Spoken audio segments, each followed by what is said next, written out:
السلام علیکم۔ میرا اندازہ درست ثابت ہوا۔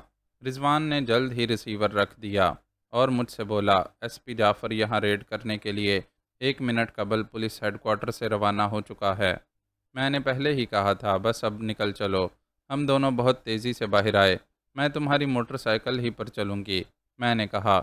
چلنا کہاں ہے؟ رضوان نے موٹر سائیکل سٹارٹ کرنے کے لیے کک لگاتے ہوئے پوچھا۔ میں اس سلسلے میں ابھی تک کوئی فیصلہ نہیں کر سکی ہوں۔ تم بس جلدی سے نکل تو چلو، اور کوئی ایسا راستہ اختیار کرو کہ پولیس ہیڈ کوارٹر سے آنے والی پولیس کار سے مڈبھیڑ نہ ہو سکے۔ اتنا میں بھی سمجھ سکتا ہوں، رضوان نے منہ بنا کر کہا۔ موٹر سائیکل سٹارٹ ہو چکی تھی۔ میں پچھلی سیٹ پر بیٹھ گئی۔ اٹیچی کیس بھی میں نے ہی سنبھال رکھا تھا۔ موٹر سائیکل پھاٹک سے نکلی اور ایک سمت میں فراٹے بھرنے لگ گئی۔ اس وقت میرے ذہن میں صرف یہ سوال گونج رہا تھا کہ مجھے کہاں روپوش ہونا چاہیے۔ میں نے ماضی کے اوراق الٹنا شروع کیے اور گویا ان لڑکیوں کو یاد کرنا شروع کیا جو کبھی مجھ سے بہت قریب رہی تھیں۔ مجھے ایک لڑکی یاد آئی اور میرے ذہن میں ٹرین کی چھک چھک گونجنے لگی۔ میں ٹرین میں پنڈی یا پشاور جا رہی تھی جب میری پہلی ملاقات غزالہ سے ہوئی تھی۔ وہ اپنے بوڑھے باپ کے ساتھ تھی۔ کمپارٹمنٹ میں ہم تینوں کے سوا کوئی نہیں تھا۔ شوخ و چنچل غزالہ کے باپ کی بصارت زائل ہو چکی تھی، اس لیے ہم دونوں نے خود کو اکیلا ہی محسوس کیا تھا اور ہماری تنہائی مہک مہک اٹھی تھی۔ پھر کراچی میں بھی غزالہ سے کئی سہانی ملاقاتیں ہوئی تھیں اور اس آفت لڑکی نے میرے ایک اہم کام بھی انجام دیے تھے، لیکن جب میں تبت چلی گئی تو ملاقاتوں کا سلسلہ ایک طویل عرصے کے لیے ٹوٹ گیا۔ اس عرصے میں غزالہ کی شادی بھی ہو گئی۔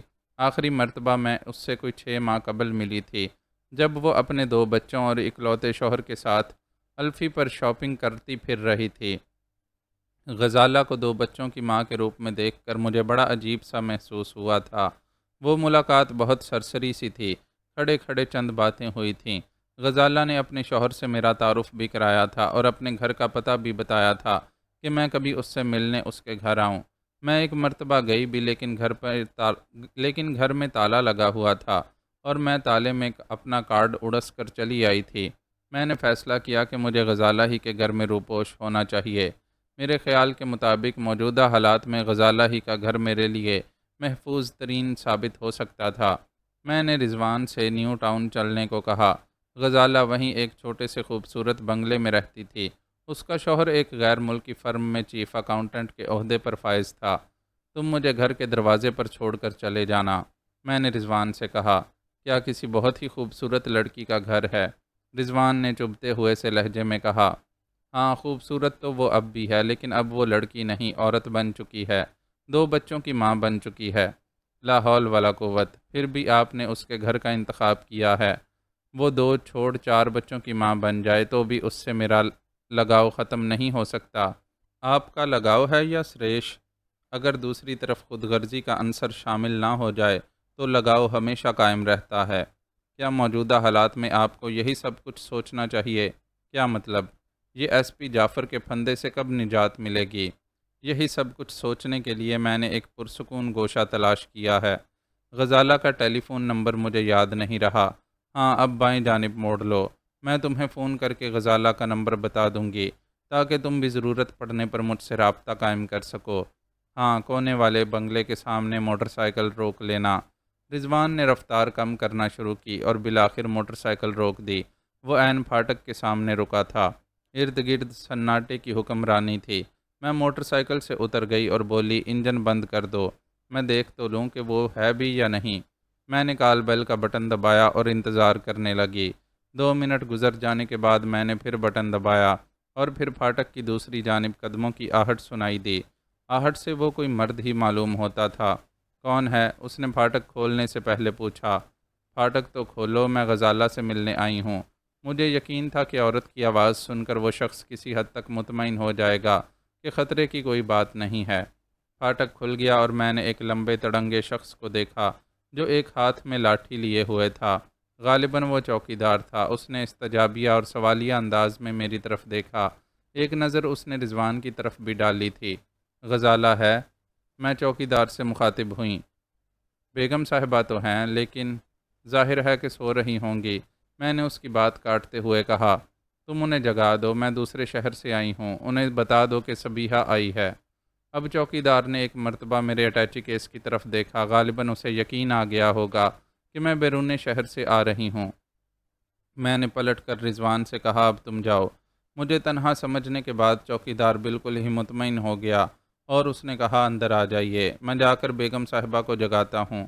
میں پھاٹک میں داخل ہوئی، پورچ میں ایک کار کھڑی تھی، اس کار سے گزر کر ہم برآمدے میں پہنچے۔ مختصر یہ کہ اس وقت مجھے دیکھ کر غزالہ حیران تو ہوئی، لیکن اس کی خوشی بھی اس کے چہرے سے ٹپکی پڑ رہی تھی۔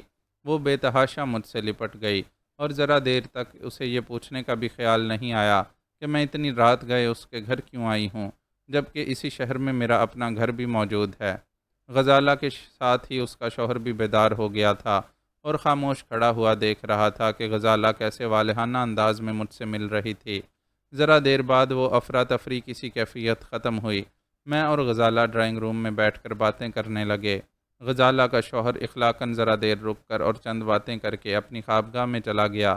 میں نے ان لوگوں کو بتایا تھا کہ میں حیدرآباد سے آ رہی ہوں، لیکن چند روز کاروباری وجوہات کی بنا پر 2-4 دن تک اس بات کو راز میں رکھنا چاہتی ہوں کہ میں کراچی آ گئی ہوں۔ کاش آپ زندگی بھر اس بات کو چھپائیں اور زندگی بھر میرے پاس رہیں، غزالہ نے کہا تھا۔ میں ہنس کر رہ گئی۔ پھر میں نے پوچھا، تمہارے بچے کہاں ہیں؟ سو رہے ہیں؟ وہی 2 ہیں یا تعداد کچھ اور بڑھ گئی ہے؟ میں نے ہنس کر پوچھا۔ ابھی تو نہیں بڑھی، لیکن بڑھنے کا شبہ ہو گیا ہے اس مہینے، غزالہ نے شوخی سے جواب دیا۔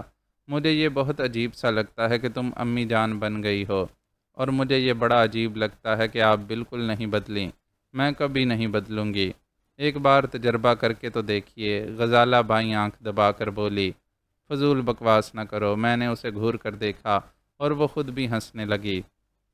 میرا جی چاہ رہا تھا کہ وہ میرے سونے کا بندوبست کر دے، لیکن وہ مستقل باتیں کیے جا رہی تھی۔ ماضی کی نہ جانے کتنی باتیں اس نے دہرا ڈالیں۔ بعض باتیں ایسی بھی تھیں جو میرے جذبات میں کوئی اتار چڑھاؤ پیدا کر دیتیں، لیکن اس رات میں اتنی پریشان تھی کہ صحیح طور پر غزالہ کی باتیں سن بھی نہیں رہی تھی۔ آخر اس نے بھی میری اس کیفیت کو محسوس کر لیا اور بولی، کیا بات ہے بانو، آپ کچھ پریشان ہیں؟ پریشان نہیں تو دراصل اب میں سونا چاہتی ہوں، بہت تھکی ہوئی ہوں۔ اچھا، آپ 5 منٹ بیٹھیے، میں آپ کے سونے کا بندوبست کر کے ابھی آتی ہوں۔ اس نے چٹکی بجائی اور اٹھ کر چلی گئی۔ 5 منٹ بعد آ کر جب وہ مجھے ایک کمرے میں لے گئی تو مجھے اندازہ ہوا کہ اس نے وہ 5 منٹ کیوں لیے تھے۔ اس دوران میں اس نے ضروریات کی تمام چیزیں اس کمرے میں رکھ دی تھیں، حتیٰ کہ شراب کی ایک بوتل اور گلاس بھی سرہانے موجود تھا۔ یہ تمہارے گھر میں کہاں سے آئی؟ میں نے حیرت سے پوچھا۔ آپ کے رقیب صاحب پیتے ہیں، میں وہ ہنسی۔ میں سمجھ گئی کہ اس نے رقیب کا لفظ کس کے لیے اور کیوں استعمال کیا تھا۔ مجھے بھی اس کے ساتھ ہنسی آ گئی اور میں نے اس کے گال پر بڑے زور سے چٹکی لی۔ ہائے مر گئی، اس نے سسکاری سی لے کر کہا۔ اچھا اب دفع ہو جاؤ، شب بخیر، اس نے ہاتھ ہلا کر کہا اور کمرے سے چلی گئی۔ میں نے دروازہ بند کیا اور بستر پر جا کر ڈھیر ہو گئی۔ نیند کا تو ابھی میری آنکھوں میں شائبہ تک نہ تھا۔ میں تو دراصل اس بات کی مہلت چاہتی تھی کہ کچھ سوچ سکوں اور آئندہ کے لیے کوئی لائحہ عمل مرتب کر لوں۔ اس مرتبہ میں ایک ایسے آدمی سے ٹکرائی تھی جس سے 2 ہاتھ کرنے کے لیے احتیاط سے قدم اٹھانا ضروری تھا۔ ہر چند کہ میں ڈاکٹر فونگ اور اس جیسے بتہرے خطرناک لوگوں سے ٹکرا چکی تھی، لیکن خان آف کالا گوٹ کی بات بہت مختلف تھی۔ وہ میرے ملک کا ایک معزز شہری سمجھا جاتا تھا۔ اسے مجرم قرار دے کر پولیس اس کے لیے سرگرداں نہیں تھی۔ اس کے برخلاف اس نے ایسے حالات پیدا کر دیے تھے کہ میں خود پولیس سے جان بچائے پھر رہی تھی۔ 10-15 منٹ بعد میں بستر سے اٹھی اور میں نے ایک پیگ بنا کر پیا۔ یہ کام تو غزالہ نے بہت ہی عمدہ کیا تھا۔ ایک پیگ پی کر میں خاصی حد تک پرسکون ہو گئی اور سوچتی رہی کہ مجھے آئندہ کیا کرنا ہوگا۔ سوچتے سوچتے مجھے 4 بج گئے۔ بالآخر میں ایک لائحہ عمل بنانے میں کامیاب ہو گئی۔ اب نیند بھی میری آنکھوں میں آ بسی تھی۔ میں نے نصف پیگ اور پیا، جس کے بعد مجھے فوراً نیند آ گئی۔ جب میں جاگی تو میں نے دیکھا کہ کھڑکی کے راستے سے کمرے میں خاصی دھوپ پھیل گئی تھی۔ معلوم ہو رہا تھا کہ دن خاصا چڑھ چکا ہے۔ میں نے گھڑی دیکھی تو اس کی تصدیق بھی ہو گئی۔ 12 بج رہے تھے۔ میں جلدی سے اٹھی اور غزالہ کو پکارنے لگی۔ جب غزالہ کمرے میں آئی تو میں آنکھیں نکال کر بولی، غضب خدا کا، 12 بج رہے ہیں، تم نے مجھے جگایا کیوں نہیں؟ رات آپ بہت تھکی ہوئی معلوم ہو رہی تھیں، میں نے سوچا آپ کو پوری نیند لے لینے دوں۔ بس آپ جلدی سے غسل کر لیں اور یہ بتا دیں کہ ناشتے میں کیا پسند کریں گی۔ اب ناشتے کا وقت کہاں ہے، بس کچھ ایسا بندوبست کر دو کہ ناشتہ بھی ہو جائے اور کھانا بھی۔ ایسا ہی ہو جائے گا۔ اور واقعی ایسا ہی ہوا۔ جب میں غسل کر کے کپڑے تبدیل کر کے ڈائننگ ٹیبل پر پہنچی تو حلوہ پوری اور آلو کی ترکاری دیکھ کر میرے منہ میں پانی بھر آیا۔ یہ چیزیں میں نے عرصے سے نہیں کھائی تھی۔ غزالہ میرے دائیں ہاتھ کی کرسی پر بیٹھ گئی۔ وہ اپنے 1.5 سالہ بیٹے کو اپنی گود میں لیے ہوئے تھی۔ میں بچے کو اس کی گود سے لے کر پیار کرنے لگی تو غزالہ نے کہا، آپ کو بچے اچھے لگتے ہیں؟ صرف دوسروں کے، میں نے ہنس کر کہا، اور وہ بھی صرف ان کے جن سے کوئی گہرا لگاؤ ہو۔ تمہارا دوسرا بچہ کہاں ہے؟ وہ بچہ نہیں بچی ہے، صبح اسکول بس آ کر اسے لے جاتی ہے اور 1:30 بجے تک واپس چھوڑ جاتی ہے۔ اور تمہارے شوہر نامدار؟ وہ دفتر گئے ہیں، ان کی واپسی شام کو ہوگی۔ گھر میں کوئی ملازم نہیں؟ بس ایک چوکیدار ہے جو دن میں گھر کے اندر قدم نہیں رکھتا۔ مطلب یہ کہ جب تک میرے شوہر نامدار نہ آ جائیں۔ دراصل مجھے ملازم رکھتے ہوئے بڑا ڈر لگتا ہے۔ عجیب خوفناک وارداتیں ہوتی رہتی ہیں ان ملازمین کی وجہ سے۔ حالانکہ ملازم کی عدم موجودگی کے باعث گھر کا سارا کام مجھے خود ہی کرنا پڑتا ہے، لیکن یہ مجھے گوارا ہے۔ تم کھانا واقعی مزے کا پکانے لگی ہو، میں نے آلو کی ترکاری کا مزہ لیتے ہوئے کہا۔ غرض کہ ایسی ہی ادھر ادھر کی باتوں میں ناشتہ ہو گیا، چائے بھی پی لی، اور پھر غزالہ مجھے لے کر ڈرائنگ روم میں آ بیٹھی۔ وہیں فون موجود تھا۔ میں نے رضوان کو رنگ کیا لیکن دوسری طرف گھنٹی بجتی رہی۔ رضوان شاید کھانا کھانے گیا ہو تھا۔ میں نے کچھ دیر بعد دوبارہ رنگ کرنے کا فیصلہ کر کے ریسیور رکھ دیا۔ اس سے گفتگو کرنا ایک ضروری امر تھا۔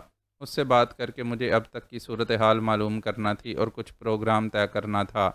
وقت گزاری کے لیے میں نے غزالہ سے اس کے شوہر کے بارے میں باتیں کرنا شروع کر دیں، اور غزالہ نے اپنے کچھ ایسے دلچسپ تجربات بیان کرنا شروع کیے کہ وقت کا پتہ ہی نہیں چلا، اور گفتگو کا سلسلہ اس وقت رکا جب باہر کسی گاڑی کے رکنے کی آواز سنائی دی۔ انجن کی آواز سے پتہ چل رہا تھا کہ وہ وین قسم کی کوئی چیز ہوگی۔ اس آواز کو سنتے ہی غزالہ جلدی سے اٹھی اور یہ کہتی ہوئی دروازے کی طرف لپکی۔ شانو آ گئی۔ اس کی لڑکی کا نام شاہینہ تھا، جسے وہ پیار سے شانو کہتی تھی۔ وہ دروازہ کھول کر باہر گئی تو میں ریسیور اٹھا کر رضوان کے نمبر ڈائل کرنے لگی۔ دوسری طرف گھنٹی بجی۔ میں ریسیور اٹھائے جانے کا انتظار کرتی رہی، لیکن دوسری طرف بس گھنٹی بجتی رہی۔ رضوان ابھی تک اپنے فلیٹ میں نہیں پہنچا تھا۔ میں نے سوچا کہ اپنے گھر فون کر کے ملازمہ سے استفسار کروں۔ ممکن ہے رضوان نے وہاں میرے لیے کوئی پیغام چھوڑا ہو۔ میں ابھی اپنے اس خیال کو عملی جامہ نہیں پہنا سکی تھی کہ غزالہ ایک پیاری سی بچی کو لیے ڈرائنگ روم میں آئی۔ بچی نے اس کی انگلی پکڑ رکھی تھی۔ بانو، یہ ہے میری بچی، غزالہ نے کچھ ایسے لہجے میں کہا جیسے کہہ رہی ہو، بانو یہ ہے میرا خزانہ۔ میں سوچے بغیر نہ رہ سکی کہ ماں کے جذبات کتنے عجیب ہوتے ہیں۔ ہاں، میں نے پہچان لیا ہے، میں نے مسکرا کر کہا۔ ابھی 6-7 مہینے پہلے ہی تو اسے دیکھا تھا جب تم الفی پر شاپنگ کر رہی تھی۔ او ہاں، وہ تو مجھے یاد ہی نہیں رہا۔ شانو، انہیں سلام کرو، غزالہ نے اپنی بچی سے کہا۔ قریب جا کر ان سے ہاتھ ملاؤ۔ وہ میرے قریب آئی اور میں نے اسے اٹھا کر اپنی گود میں بٹھا لیا۔ وہ بڑی معصومیت سے مسکرا رہی تھی۔ میں نے اسے چوما اور پھر نظر اٹھا کر غزالہ سے بولی، بڑی پیاری بچی ہے۔ تو میرے الفاظ حلق میں گھٹ کر رہ گئے۔ غزالہ کی پشت پر دروازہ اندر سے بند کیے خان آف کالا گوٹ کھڑا تھا، اور اس کے ہاتھ میں دبے ہوئے ریوالور کی نال ظاہر ہے کہ خود اس کی طرف اٹھی ہوئی نہیں ہوگی۔ غزالہ نے میری بدلتی ہوئی کیفیت کو محسوس کیا اور یہ بھی سمجھ گئی کہ میں اس کے عقب میں دیکھ رہی ہوں۔ اس نے جلدی سے سر گھما کر دیکھا اور پھر اس کے منہ سے ایک مدھم سی چیخ نکل گئی۔ بانو، خان آف کالا گوٹ گرایا۔ اس نے غزالہ کی طرف بالکل توجہ نہیں دی تھی۔ تم نے دیکھ لیا کہ تم کہیں بھی مجھ سے نہیں چھپ سکتی۔ اس میں کوئی شک نہیں کہ میں بڑی مشکل سے یہاں تک پہنچ سکا ہوں۔ یہاں پولیس بھی آ سکتی تھی، لیکن میں خود اس لیے آیا ہوں کہ تم سے اپنے آدمیوں کے بارے میں پوچھ سکوں۔ ٹھیکیدار جاموں اور صابری کہاں ہے؟ مجھے کیا معلوم؟ میں اس کے سوال پر متحیر تھی۔ ریاکاری سے کام نہیں چلے گا بانو، خان آف کالا گوٹ نے سرد لہجے میں کہا۔ میں اپنے آدمیوں کو اتنی آسانی سے صبر نہیں کر سکتا۔ تم نے آج صبح 5 بجے ان دونوں کو ان کے گھروں سے اغوا کیا ہے۔ میں خان کے ریوالور سے قطعی خوف زدہ نہیں تھی، لیکن وہ مجھ پر جو الزام لگا رہا تھا میں اس پر حیران ضرور تھی۔ دوسری طرف غزالہ کا بہت برا حال تھا۔ وہ ایک صوفے پر اس طرح ڈھیر ہو گئی تھی جیسے اس میں کھڑے ہونے کی بھی سکت نہ ہو۔ اس کا چہرہ خوف سے سفید پڑ گیا تھا۔ جواب دو بانو، خان آف کالا گوٹ پھر غرایا۔ میرے دونوں آدمی کہاں ہیں؟ میرا خیال ہے کہ تم کسی غلط فہمی کا شکار ہو گئے ہو، میں نے آہستہ سے کہا۔ میں یقین کے بغیر کوئی بات زبان پر نہیں لاتا۔ خان کا موڈ بہت خراب معلوم ہو رہا تھا۔ میرے پاس اتنا وقت بھی نہیں ہے کہ میں اس سلسلے میں تم سے بحث کروں۔ میرا فیصلہ ہے کہ اگر تم نے میری بات کا ٹھیک ٹھیک جواب نہیں دیا تو میں صرف تمہیں اس گھر سے نکال لے جاؤں گا، اور اس کے فوراً بعد میرے آدمی اس گھر پر گرنیڈ کی بارش کر دیں گے۔ یہ مکان ملبے کا ڈھیر بن جائے گا۔ یہ عورت، اس نے غزالہ کی طرف اشارہ کیا، اور اس کے دونوں بچے اس ملبے میں دب جائیں گے۔ نہیں، غزالہ کی آواز کانپ گئی۔ خان نے اس کی طرف توجہ نہیں دی، بدستور مجھے گھورتا ہوا بولا، اگر تمہیں اس عورت اور اس کے بچوں سے ذرا بھی ہمدردی ہے تو مجھے بتا دو کہ میرے دونوں آدمی کہاں ہیں۔ یہ صورتحال ایسی تھی کہ میں چکرا کر رہ گئی۔ مجھے نہیں معلوم تھا کہ صابری اور ٹھیکیدار جاموں کہاں غائب ہو گئے ہیں، اور خان یہ کیوں سمجھ رہا ہے کہ انہیں میں نے اغوا کیا ہے۔ خان کا موڈ بھی بے حد خراب معلوم ہو رہا تھا۔ اس کے تیور بتا رہے تھے کہ اس نے جو کچھ کہا ہے اس پر عمل بھی کر گزرے گا۔ میں خود تو خیر ہر قسم کی صورتحال سے نمٹنے کے لیے تیار رہتی تھی، لیکن یہ سنگین موقع ایسا تھا کہ غزالہ اور اس کے معصوم بچوں کی جان پر آ بنی تھی۔ میں اس موقع پر اپنی زندگی تو داؤ پر لگا سکتی تھی، مگر ان معصوم زندگیوں سے کھیل جانا میرے بس کی بات نہیں تھی۔ انہیں بچانے کی خاطر میں خان کو اس کے دونوں آدمیوں کے بارے میں بتا تو دیتی، لیکن مشکل یہ تھی کہ مجھے خود بھی ان دونوں کے بارے میں کچھ نہیں معلوم تھا۔ غزالہ کے چہرے پر خوف کی زردی سی پھیل گئی تھی، لیکن اس کے دونوں معصوم بچے اس بات سے بے خبر تھے کہ ان کی زندگیاں کتنے بڑے خطرے سے دوچار ہیں۔ خان آف کالا گوٹ کے گمشدہ آدمیوں کے بارے میں سنجیدگی سے سوچنا چاہتی تھی کہ انہیں کون غائب کر سکتا ہے، لیکن مجھے اتنی مہلت ہی نہیں حاصل تھی کہ میں اس پر غور کر سکتی۔ خان آف کالا گوٹ بلائے بے درماں کی طرح مجھ پر چھا جانے کی کوشش کر رہا تھا، اور نتیجے میں میرے ذہن پر صرف یہ پریشانی مسلط تھی کہ میں ان خطرناک حالات میں غزالہ اور اس کے بچوں کے لیے کیا کر سکتی ہوں۔ خان آف کالا گوٹ نے اپنی گھڑی پر ایک اچٹتی سی نظر ڈالی اور بولا، جواب دینے کے لیے تم کتنی مہلت چاہتی ہو؟ اگر تمہارے وہ دونوں آدمی غائب ہو گئے ہیں تو تم یہ کیوں سمجھ رہے ہو کہ انہیں میں نے غائب کیا ہے؟ یہ تمہاری منتقمانہ کارروائی ہے، خان نے کہا۔ میں نے تمہیں قانون کے جال میں پھنسوایا ہے، لہٰذا تم نے یہ جوابی کارروائی کی ہے۔ تم غلط فہمی کا شکار ہو گئے ہو۔ مجھے تو اتنی مہلت ہی نہیں، میرے پاس وقت ضائع کرنے کے لیے بالکل نہیں ہے۔ خان نے غرا کر میری بات کاٹ دی۔ میں تمہیں 1 منٹ کی مہلت دیتا ہوں۔ اگر تم نے جواب دے دیا تو ٹھیک، ورنہ میں وہی کروں گا جو کہہ چکا ہوں۔ میں تمہیں اس مکان سے نکال کر لے جاؤں گا، اور اس کے فوراً بعد یہ مکان گرنیڈ سے اڑا دیا جائے گا۔ ان تینوں افراد کی موت کی ذمہ دار تم ہوگی۔ خان کا اشارہ غزالہ اور اس کے بچوں کی طرف تھا۔ تم مجھے یہاں سے جبراً نہیں لے جا سکتے، میں نے بڑے سکون سے کہا۔ تم زیادہ سے زیادہ یہ کر سکتے ہو کہ مجھے گولی مار دو، لیکن میں اس کے لیے تیار ہوں۔ میری موت کے بعد ہی یہ ہو سکے گا کہ تم اس امکان کو ملبے کا میری موت کے بعد ہی یہ ہو سکتا ہے کہ تم اس مکان کو ملبے کا ڈیر بنا دو۔ پھر میں نے رک کر کہا، لیکن میں یہ بھی جانتی ہوں کہ تم مجھے گولی نہیں مارو گے۔ فی الحال کچھ ایسا ہے کہ تم مجھے زندہ ہی دیکھنا چاہتے ہو۔ تم نے ٹھیک سمجھا، خان آف کالا گوٹ نے زہر خند کیا۔ میں تمہیں گولی نہیں مار سکتا، لہٰذا تم مجھے یہاں سے لے جا بھی نہیں سکتے۔ تمہارا یہ خیال غلط ہے۔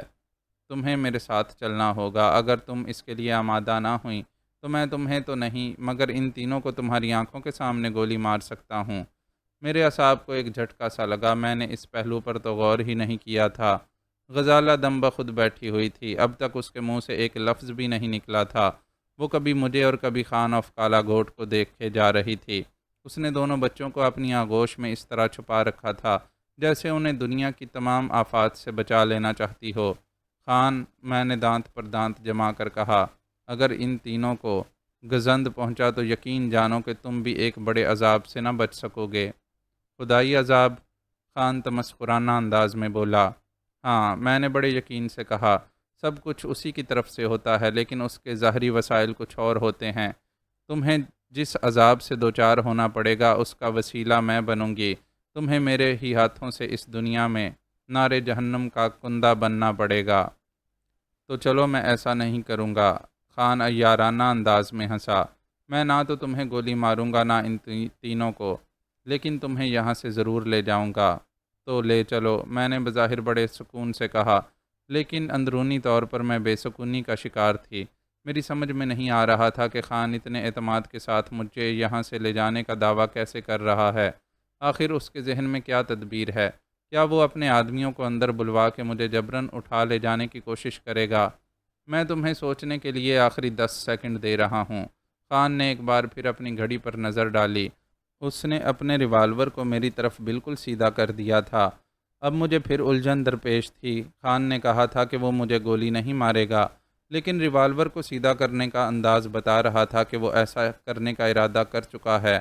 5 سیکنڈ گزر چکے ہیں، خان بولا۔ اس وقت غزالہ نے پہلی مرتبہ زبان کھولی۔ اس کی آواز کانپ رہی تھی۔ اس نے کہا، بانو، آپ چلی جائیے۔ میں نے اس کی طرف نہیں دیکھا۔ موقع ایسا آ گیا تھا کہ اب میں خطرناک ترین قدم اٹھانے کا فیصلہ کر چکی تھی، اور وہ فیصلہ یہ تھا کہ میں 10واں سیکنڈ ختم ہونے سے پہلے خان پر جھپٹ پڑوں گی۔ اب نتیجہ کچھ بھی نکلے۔ 8 سیکنڈ، خان بولا۔ اب اقدام کرنے میں مزید تاخیر کی گنجائش نہیں تھی، لیکن اس سے پہلے کہ میں اپنا متعینہ قدم اٹھاتی، میں نے خان کے عقب میں دروازے کو کھلتے دیکھا، اور وہاں مجھے ایک ایسی شکل نظر آئی کہ میں وہ سب کچھ بھول گئی جو کر گزرنے کا فیصلہ کر چکی تھی۔ 10، خان نے کہا، اور اس کے ساتھ ہی ٹریگر دبا دیا۔ غزالہ کے منہ سے چیخ نکلی، اور ادھر مجھے یوں لگا جیسے کسی دیوار کے سوراخ سے قطب شمالی کی انتہائی یخ بستہ ہوا کا جھونکا آ کر میری پیشانی سے ٹکرایا ہو۔ خان کے ریوالور کی نال سے گولی کی بجائے سرمئی رنگ کی ایک دھاری پھوٹی تھی اور میری پیشانی سے ٹکرا گئی تھی۔ مجھے اپنی پیشانی پر ٹھنڈک کا جو احساس ہوا تھا وہ برقی صورت سے میرے تمام جسم میں پھیلتا چلا گیا۔ میں ہاتھ پیر ہلانے اور سوچنے سمجھنے کے قابل بھی نہیں رہ گئی تھی۔ اس ٹھنڈک سے میرا دماغ بھی جیسے برف کا ایک ٹکڑا بن کر رہ گیا تھا۔ میری ٹانگوں میں اتنی جان بھی نہیں رہ گئی کہ میں کھڑی رہ سکتی۔ میں گر پڑی۔ میری آنکھیں اس وقت بھی کھلی ہوئی تھیں اور میں سب کچھ دیکھ رہی تھی، لیکن دماغ شل ہو جانے کے باعث میری سمجھ میں نہیں آ رہا تھا کہ میں کیا دیکھ رہی ہوں۔ میرے کان آوازیں بھی سن رہے تھے، لیکن میری سمجھ میں نہیں آ رہا تھا کہ کیا باتیں ہو رہی تھیں۔ یہ میرے لیے ایک عجیب و غریب تجربہ تھا۔ وہ بے ہوشی نہیں تھی، لیکن بے ہوشی تھی۔ میری بات میں تضاد صحیح، لیکن میں اپنی اس وقت کی کیفیت کسی اور طرح سے نہیں لکھ سکتی۔ میرے پاس وہ الفاظ نہیں ہیں جو دوسروں کو اس کیفیت کا احساس دلا سکیں۔ میرا وہ حال کب تک رہا اس کا اندازہ مجھے اس وقت ہوا جب میری وہ کیفیت ختم ہوئی۔ اس وقت میں ایک آرام دہ خوابگاہ میں تھی، لیکن خوابگاہ کی فضا ہرگز آرام دہ نہیں تھی۔ شدید گرمی سے میرا جسم پسینے پسینے ہو رہا تھا۔ رضوان کو میں نے اپنے قریب ہی بیٹھے ہوئے دیکھا۔ اس نے میری کیفیت میں تبدیلی محسوس کی تو فوراً پوچھا، اب آپ کیسا محسوس کر رہی ہیں؟ میں اب بالکل ٹھیک ہوں، میں نے بیٹھتے ہوئے کہا، لیکن یہ کمرہ ہے یا کوئی گوشائے جہنم؟ آپ کو جلد از جلد معمول پر لانے کے لیے اس کمرے کو ہیٹڈ کیا گیا ہے، رضوان نے جواب دیا۔ میری حالت بھی تو دیکھیے۔ پسینے کے باعث رضوان کی قمیض بھی اس کے جسم سے چپکی ہوئی تھی اور چہرہ بھی پسینے میں ڈوبا ہوا تھا۔ وہ کرسی سے اٹھتا ہوا بولا، آئیے اس کمرے سے نکل چلیے، ادھر ہیں آپ کے سینڈل۔ میں بستر سے اتری اور سینڈل پہن کر رضوان کے ساتھ ساتھ اس کمرے سے نکل آئی۔ یہ عمارت میرے لیے قطعی اجنبی تھی۔ اگر میں نے کبھی ایک بار بھی یہاں قدم رکھا ہوتا تو میں اسے نہ بھولتی۔ اس جہنمی کمرے سے نکل کر مجھے سکون کا احساس ہوا۔ رضوان مجھے ایک بڑے کمرے میں لے گیا جو ڈرائنگ روم کی طرز پر سجا ہوا تھا۔ رضیہ کہاں ہے؟ میں نے ادھر ادھر دیکھتے ہوئے پوچھا۔ وہ رضیہ ہی تھی جسے خان آف کالا گوٹ کے عقب میں دیکھ کر میں حیران رہ گئی تھی، اور خان کے اس عجیب و غریب ریوالور سے نکلی ہوئی سرد لہر نے مجھے شل کر کے رکھ دیا تھا۔ وہ آدھے گھنٹے کے اندر اندر یہاں پہنچ جائے گی، رضوان نے کہا، اور ایک کارنس پر رکھا ہوا ٹیلی فون اٹھا کر کسی کے نمبر ڈائل کرنے لگا۔ میری نظر اس پر جمی ہوئی تھی۔ میں نے اسے کہتے ہوئے سنا، ہیلو رضیہ۔ ہاں، بانو کی حالت بالکل ٹھیک ہو گئی ہے۔ پھر وہ چند لمحے تک دوسری طرف سے کی جانے والی بات سنتا رہا۔ آخر میں اس نے اچھا کہہ کر رسیور رکھ دیا اور میری طرف مڑ کر مسکرایا۔ یہ ایک عجیب و غریب اتفاق ہے۔ میں نے ٹھنڈا سانس لیا۔ کون سا اتفاق؟ یہ دوسرا موقع ہے جب رضیہ برازیل سے یہاں اس وقت آئی ہے، جب میں ایک مصیبت میں گرفتار تھی۔ میں نے کہا اور پھر بولی، اس وقت وہ کہاں ہے؟ اب تو اس نے، میرا مطلب ہے میرا فون ملنے کے بعد اس نے خان آف کالا گوٹ کو چھوڑ دیا ہوگا، لیکن اس سے پہلے وہ خان کے سر پر مسلط رہی ہوگی۔ خان نے بتایا تھا کہ اگر آپ کو گرم فضا میں رکھا جائے تو آپ آدھے گھنٹے کے اندر اندر معمول پر آ جائیں گے، ورنہ 2.5-3 گھنٹے بھی لگ سکتے ہیں۔ لہٰذا میں آپ کو لے کر یہاں آ گیا۔ آخر آپ اس وقت کیا محسوس کر رہی تھیں؟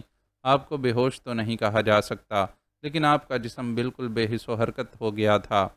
نہ صرف جسم بلکہ میری حسیات بھی منجمد ہو کر رہ گئی تھیں۔ میرے دماغ نے بھی کام کرنا چھوڑ دیا تھا۔ وہ کوئی جدید ترین ہتھیار ہے جو خان آف کالا گوٹ نے مجھ پر استعمال کیا، اور اسی بنیاد کی وجہ سے اب میں یہ سوچنے پر مجبور ہو گئی ہوں کہ خان کے پس پشت کوئی غیر ملکی طاقت کام کر رہی ہے۔ ہمارے ملک کی ٹیکنالوجی تو ابھی اتنی آگے نہیں بڑھی کہ اس قسم کی کوئی دریافت کر سکے، میں نے جواب دیا، اور پھر دفتن مجھے ایک بات یاد آئی۔ میں نے کہا، غزالہ کے گھر کے باہر خان کے آدمی بھی موجود تھے؟ ہاں، رضوان نے سر ہلا کر کہا، انہیں رضیہ کے آدمیوں نے قابو میں کر لیا تھا۔ اوہ، کیا رضیہ اکیلی نہیں ہے؟ نہیں، رضوان نے جواب دیا، کئی برازیلین اس کے ساتھ آئے ہیں۔ مجھے تو وہ ریڈ انڈین معلوم ہوتے ہیں۔ وہ کراچی کب پہنچی؟ کل جب میں آپ کو غزالہ کے گھر پہنچا کر اپنے فلیٹ پہنچا تو مجھے اس کی ٹیلی فون کال ملی۔ وہ مجھ سے آپ کے بارے میں دریافت کر رہی تھی۔ مجھے سخت غصہ آیا۔ کتنی بیہودہ بات ہے کہ محبوبہ اتنے دن بعد ملے اور محبوب کے بارے میں بات کرنے کی بجائے محبوب کی ہونے والی سالی کا ذکر لے بیٹھے۔ بہرحال میں نے ضبط سے کام لیا اور اس سے کہا کہ وہ میرے فلیٹ پہنچ جائے تو تفصیل سے بات ہو۔ چنانچہ وہ فوراً میرے فلیٹ پہنچ گئی۔ طویل جدائی کے بعد میں اس ملاقات میں ایک ڈوئٹ گانے کے موڈ میں تھا، لیکن خدا ایسی محبوبہ دشمن کو بھی نہ دے، وہ آپ کے علاوہ کوئی بات کرنے کے موڈ میں نہیں تھی۔ مجھے بتانا ہی پڑا کہ آپ کہاں ہیں۔ اس کے بعد مجھے سارا پس منظر بھی بیان کرنا پڑا۔ سب کچھ سننے کے بعد وہ دانت پیس کر بولی، میں اس خان کے بچے کو تگنی کا ناچ نچا دوں گی۔ چنانچہ اس نے سب سے پہلے ٹھیکیدار جاموں اور صابری پر چھاپا مارا۔ ہاں، مگر آپ کو کیسے معلوم؟ رضوان نے حیرت سے کہا، خان آف کالا گوٹ مجھ سے انہی کے بارے میں پوچھ رہا تھا۔ اس کا خیال تھا کہ انہیں میں نے غائب کروایا ہے۔ میں نے بتایا اور پھر پوچھا، یہ عمارت کس کی ہے؟ میرے ایک دوست کی ہے جو سیاحت کا بہت شوقین ہے، اور جب بھی سیاحت پر روانہ ہوتا ہے تو اپنے گھر کی چابی مجھے ہی دے جاتا ہے۔ 2 ماہ سے یہ چابی میرے پاس پڑی ہوئی تھی۔ اب رضیہ آئی تو میں نے اسی جگہ کو مناسب سمجھا۔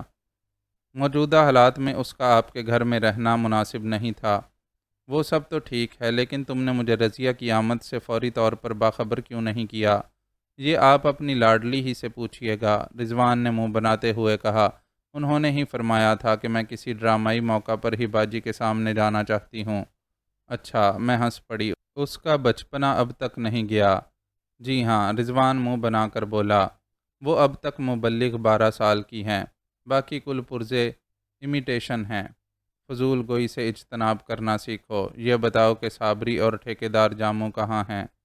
اسی عمارت کے ایک کمرے میں قید ہیں۔ ان سے کچھ معلومات بھی حاصل کیں؟ کچھ خاص تو نہیں، عام ہی بتاؤ۔ ٹھیکیدار جاموں نے اس بات کا اعتراف کیا ہے کہ بعض اوقات اس کے ٹرکوں کی نقل و حرکت بڑی پراسرار ہوتی ہے، اتنی پراسرار کہ خود اسے بھی نہیں معلوم ہوتا کہ اس کے ٹرکوں میں ادھر سے ادھر پہنچایا جانے والا مال کس قسم کا ہے۔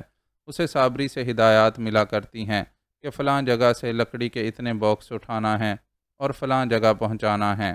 یہ بات اس نے صابری کے سامنے بتائی تھی؟ نہیں، رضوان نے جواب دیا، ہم نے انہیں ایک دوسرے سے الگ رکھ کر پوچھ گچھ کی تھی۔ گڈ۔ پھر جب صابری سے پوچھ گچھ کی گئی تو اس نے بھی اعتراف کیا کہ وہ ٹھیکیدار جاموں سے کام لیا کرتا تھا۔ پھر جب میں نے زور دے کر صابری سے کہا کہ وہ اسمگلنگ کرتا ہے تو اس نے یہ اعتراف بھی کر لیا کہ اس کی لانچیں چلتی ہیں۔ اس نے یہ بھی بتایا کہ کچھ عرصے سے وہ خود اسمگلنگ نہیں کر رہا، بلکہ اس نے اپنی لانچیں کسی بڑے اسمگلر کو کرائے پر دے رکھی ہیں۔ وہ بڑا اسمگلر کون ہے؟ یہ صابری بھی نہیں جانتا۔ کم از کم اس کا کہنا یہی ہے کہ اس کو فون پر ہدایات ملتی ہیں کہ فلاں وقت پر اتنی لانچیں فلاں جگہ پہنچ جائیں۔ صابری یہ ہدایت اپنے آدمیوں کو دے دیتا ہے، پھر جب لانچیں مقررہ جگہ پہنچتی ہیں تو کچھ نامعلوم افراد لکڑی کے بڑے بڑے مضبوط باکس لانچوں پر بار کر دیتے ہیں۔ لانچیں وہ باکس لے کر کراچی کے ساحل پر اتار دیتی ہیں۔ اس وقت صابری کو یہ ہدایات ملتی ہیں کہ وہ تمام باکس ساحل سے اٹھوا کر فلاں جگہ پہنچا دیے جائیں۔ چنانچہ اس کام کے لیے صابری ٹھیکیدار جاموں سے کام لیتا ہے۔ کیا صابری کے پاس کوئی جہاز بھی ہے؟ یہ سوال کرتے ہوئے میرے ذہن میں وہ کمرہ تھا جہاں میں ایک رات قید رہی تھی، اور قرائن سے یہی پتہ چلتا تھا کہ میں کسی جہاز میں رہی تھی۔ صابری نے اس کے بارے میں کچھ نہیں بتایا، لیکن میرا خیال ہے کہ صابری کسی جہاز کا مالک نہیں ہو سکتا۔ خفیہ طور پر لانچیں چلانا دوسری بات ہے، اور ایک بحری جہاز کا مالک ہونا دوسری بات۔ اگر ایسا ہوتا تو یہ چیزیں حکومت کی نظر میں ضرور آ جاتیں۔ میں نے رضوان کی ان باتوں کے جواب میں فوری طور پر کچھ نہیں کہا، مگر یہ ضرور سوچا کہ پھر وہ جہاز خان آف کالا گوٹ ہی کا ہو سکتا ہے، اور اس کے بارے میں معلومات حاصل کرنا پڑیں گی۔ شکیل کے بارے میں صابری نے کیا بتایا؟ اس کے بارے میں ٹھیکیدار جاموں کا بیان ہے کہ وہ محض ایک حادثہ تھا۔ شکیل کی ہلاکت کسی سازش کا نتیجہ نہیں تھی، اور ٹھیکیدار جاموں نے محض اپنے ڈرائیور کی جان بچانے کے لیے مجمع میں شامل ہو کر جھوٹی گواہیاں تیار کی تھیں۔ لیکن وہ عین وقت پر وہاں کیسے پہنچ گیا؟ وہ خود بھی اس ٹرک میں موجود تھا جس سے شکیل کی کار ٹکرائی تھی۔ اگلے موڑ پر وہ ٹرک سے اتر کر واپس آیا تھا، اور واپس آنے کا مقصد ہی یہ تھا کہ غلط گواہیاں تیار کر سکے۔ تو پھر میرا خیال درست ہی ثابت ہوا۔ کون سا خیال؟ یہی کہ شکیل کی ہلاکت میں چنگیزی کا ہاتھ نہیں ہے۔ ہاں، ٹھیکیدار جاموں کے بیان سے تو اس خیال کی تصدیق ہوتی ہے، رضوان نے کہا، لیکن کیا ان دونوں کے بیان کے ایک حرف پر یقین کیا جا سکتا ہے؟ صرف شکیل کے معاملے میں مجھے ٹھیکیدار جاموں کا بیان بالکل درست معلوم ہوتا ہے، لیکن باقی باتوں میں گڑبڑ ہو سکتی ہے۔ اس کے بارے میں چھان پھٹک کرنا پڑے گی۔ دفعتاً لیڈیز سینڈل کی کھٹ کھٹ سنائی دی اور رضوان بول پڑا، لیجئے آپ کی لاڈلی آ گئیں۔ اسی وقت دروازہ کھلا اور رضیہ اندر آئی۔ باجی، وہ جذباتی انداز میں تقریباً چیختی ہوئی میری طرف آئی اور قریب آ کر میرے گلے میں جھول گئی۔ میں نے اس کی پیشانی چومی اور پیٹھ تھپکنے لگی۔ رضوان ٹھنڈا سانس لے کر بولا، کاش کوئی اس طرح ہمارے گلے میں بھی جھول سکتا۔ میں نے اس کی بکواس کی طرف دھیان نہیں دیا اور کچھ دیر تک رضیہ سے صرف ایسی باتیں کرتی رہی جن کا موجودہ معاملات سے کوئی تعلق نہیں تھا۔ اس دوران میں رضوان منہ بنائے بیٹھا رہا۔ کچھ دیر بعد میں اصل معاملے کی طرف آئی اور میں نے اس سے پوچھا، کیا تمہیں میرا ٹیلی گرام مل گیا تھا؟ جی ہاں، رضیہ نے جواب دیا، اسی لیے تو میں اپنے ساتھ کئی آدمی بھی لے کر آئی ہوں۔ حضرت داغ کی خاطر؟ میں نے مسکرا کر رضوان کی طرف اشارہ کیا۔ جی ہاں، آپ کے ٹیلی گرام سے کچھ ایسا اندازہ ہوا تھا جیسے کسی نے ان کو 11ویں آسمان پر الٹا لٹکا دیا ہو۔ رضیہ نے شرارت آمیز نگاہ سے رضوان کی طرف دیکھا۔ آپ کی بلا سے، رضوان نے منہ بنا کر کہا، میں 11ویں آسمان پر لٹکتا یا تحت الثری کی 11ویں پرت پہ؟ آپ تو بس برازیل کی پہاڑیوں پر کودتی پھریے۔ اعتراض کودنے پر ہے یا برازیل پر؟ رضیہ ہنس کر بولی، اعتراض ایک تیسری بات پر ہے، یعنی تم نے ان پہاڑیوں پر کودتے ہوئے وہ گانا نہیں گایا ہوگا کہ آئے موسم رنگیلے سہانے، تو چھٹی لے کے آجا بالماں۔ میں یہ کیسے گا سکتی تھی؟ وہاں کا موسم ہرگز سہانا یا رنگیلا نہیں تھا۔ ان دونوں میں چونچیں لڑنے کا یہ سلسلہ دراز بھی ہو سکتا تھا، مگر اسی وقت فون کی گھنٹی بجنے لگی۔ رضیہ نے جلدی سے ریسیور اٹھا لیا اور ماؤتھ پیس میں بولی، ہیلو، ہاں میں ہی بول رہی ہوں۔ گڈ، تم نے ایک عاقبت اندیشانہ فیصلہ کیا ہے خان۔ میں غور سے رضیہ کی طرف دیکھتی رہی۔ میرے اندازے کے مطابق وہ خان آف کالا گوٹ سے گفتگو کر رہی تھی۔ ذرا دیر بعد اس نے گفتگو ختم کی اور مسکراتی ہوئی میری طرف مڑی۔ سودا طے ہو گیا باجی، وہ بولی۔ کیسا سودا؟